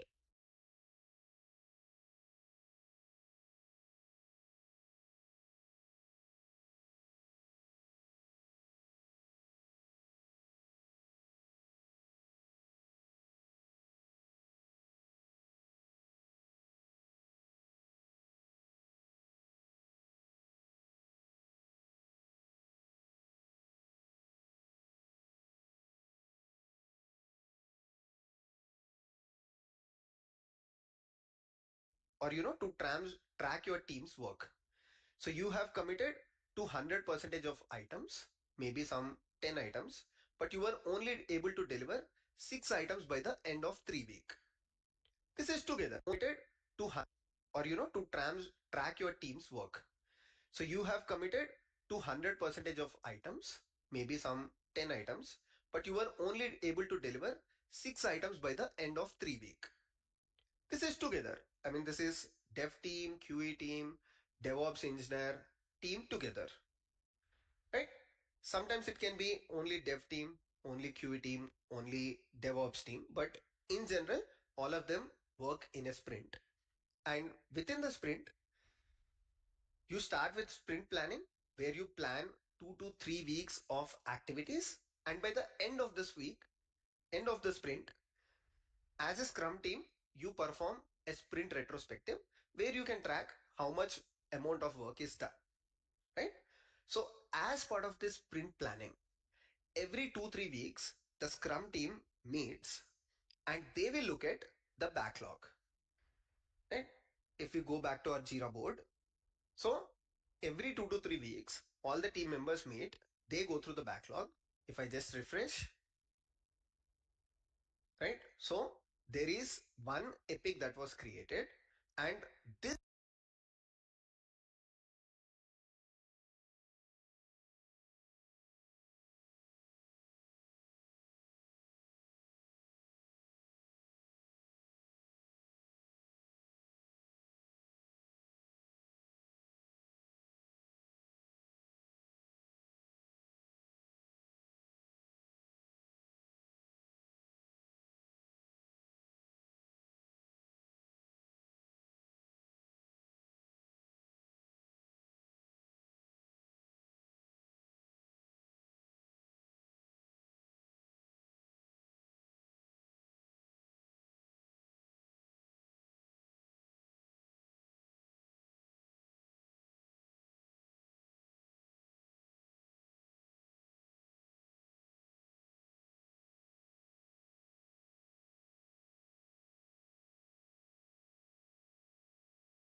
will be looked at by the and right. So there is one epic that was created, and this epic will be looked at by the development team, all the Scrum team, and they will create small stories in it, right? The epic will be broken down into stories, right? One of the developers, maybe dev lead, creates a story. I'll just create one development story first, probably something like identify the framework required to implement, let's say, mobile advanced user interface. Okay, so this is one story that developer creates according to the epic, and this story will be made as part of the epic.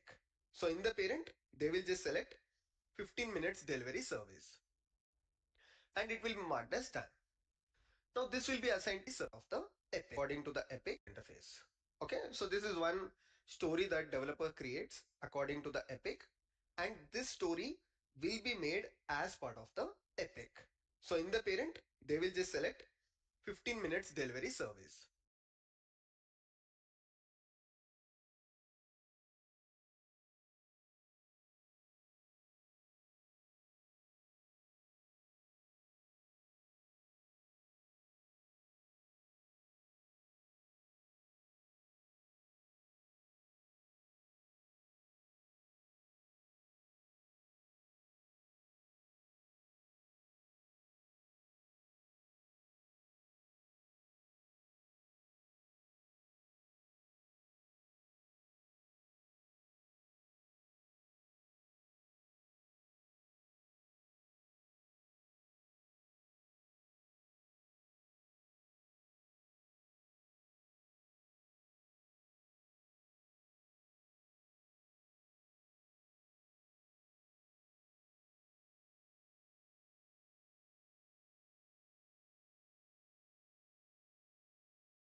and it will be marked as done. Now,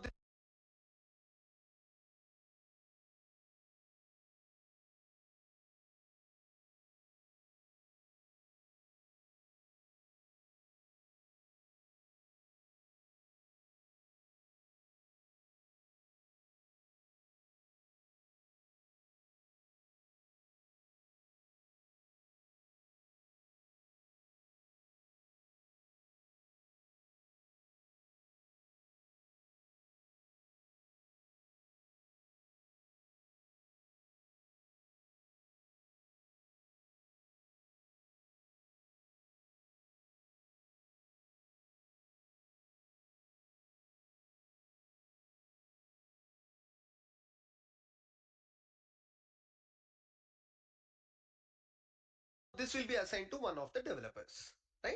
Right now it is in backlog. Once the sprint is started, they will take this into the sprint and it will be assigned to one of the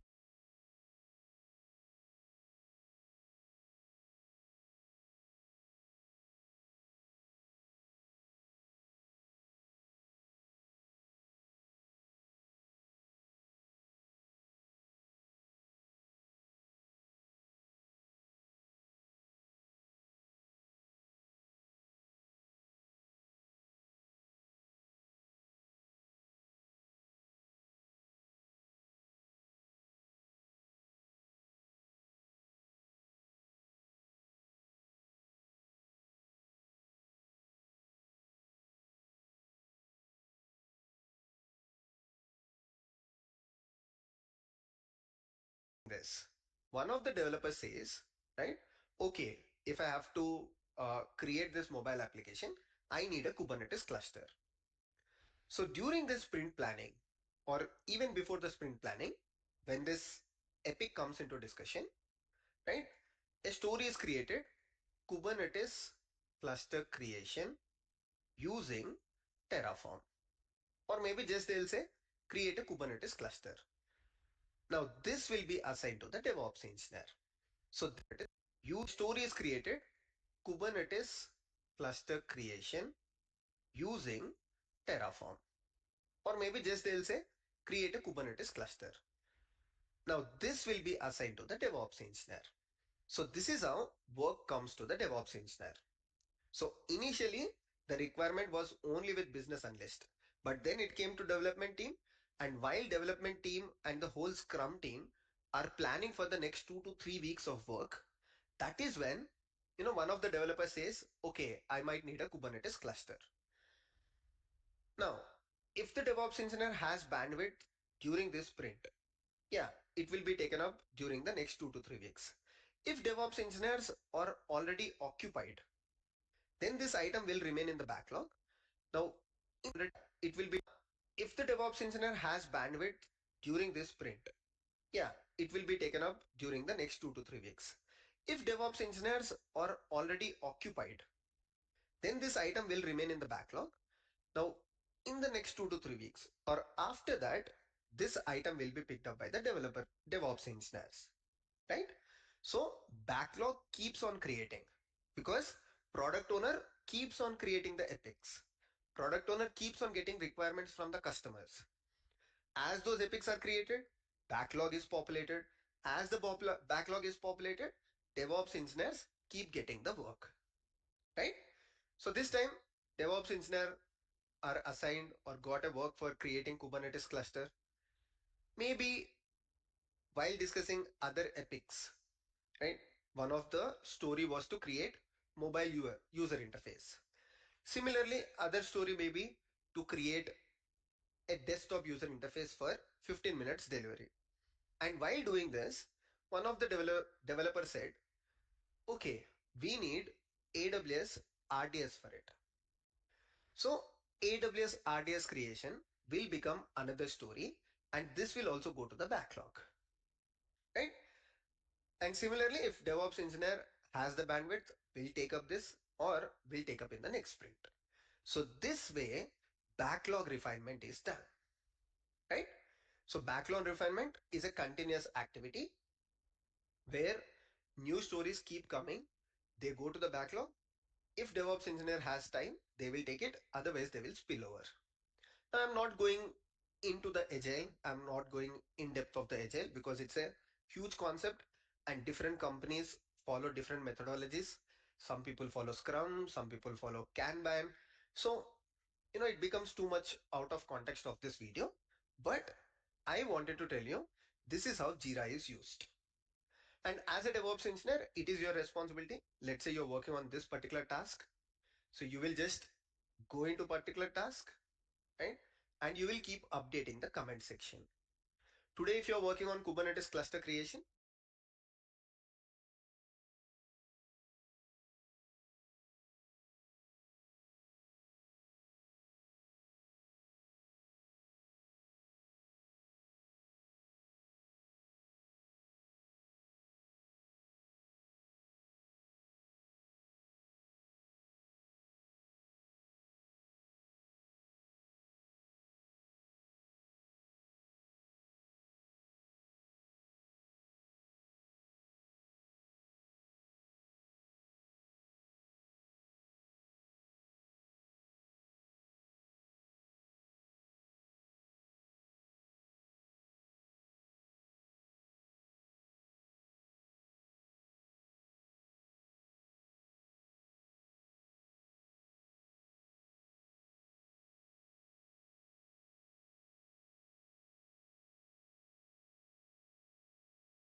right, you can say what is your status for today. Tomorrow, you can update the status again. So this way, your Jira Kubernetes cluster creation is tracked by the entire management or at least by your Scrum team, right? So this is how Jira is used. I would highly recommend to explore Jira because once you get to your organization, you will keep following Jira dashboards, you will keep using it on day-to-day basis. One good resource Atlassian provides is Learn Jira in 5 minutes. So just if you scroll down, you will find this section, Learn Jira in 5 minutes. So you can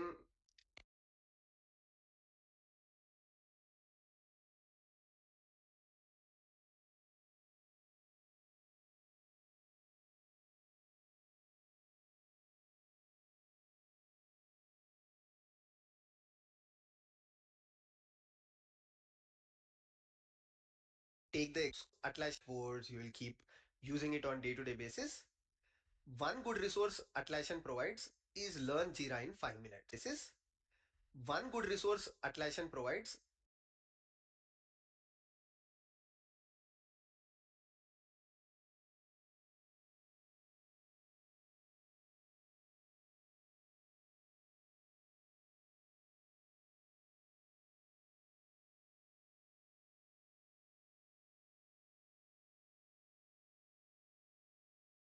is Learn Jira in 5 minutes. So just if you scroll down, you will find this section, Learn Jira in 5 minutes. So you can take the examples provided by Atlassian and understand it to some extent. If you have any questions related to this, I would be more than happy to help you. Please post the questions in the comment section or I'll make another detailed video related to any questions that you have. Thank you so much for watching today's video. I hope your questions related to work allocation or requirement gathering is cleared. See you all in the next video. Take care. Bye bye.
So guys, in this specific second block, I completed the first the video of the prerequisite, absolute prerequisite is absolute prerequisite for this learning DevOps. So this part is completed. Specifically, I learned the Jira. The Jira is a project management software, like some basics about how to explore the dashboard and how to create epics. So the difference between the epics and a story and they look like epic has a long term. Oh, it take months to complete, but when it's come to sprint, when it comes to story, it can complete it a single sprint or one sprint. So it's kind of thing I explored to understand how Jira is used and what are the components or some basics I explored based on the guidance provided by him. And yeah, so this series I already completed the 44 videos, so and take necessary notes, and the practical also I demonstrate through this the real time, so because you look in the account and just for understand how things work together. So tomorrow we are continuing. I think it's most probably we will practice creating AWS and Azure accounts to create a virtual machine, because today we studied the how to today we covered visual machines. To understand visual machines like the hypervision. Hypervision are allowed to create a visual machine and understand the servers, data centers. So this kind of thing we studied in today's session. So tomorrow we officially going to enter the real time practice with the AWS and Azure to implement to see how things are work when it's come to implement a virtual machine through the cloud platforms like AWS and Azure. So today I'm going to stop the live session right now, and thank you all the people today joined this early morning. And I hope you learned something or you follow this series if you're interested in the DevOps or the MLOps. And yeah, we will meet tomorrow morning. And if you have any suggestion or any recommendation or any if you want to any say something, please put in the chat or in the comment. Also, you can put in the community section as well. Okay, so we will continue tomorrow morning. And yeah, thank you.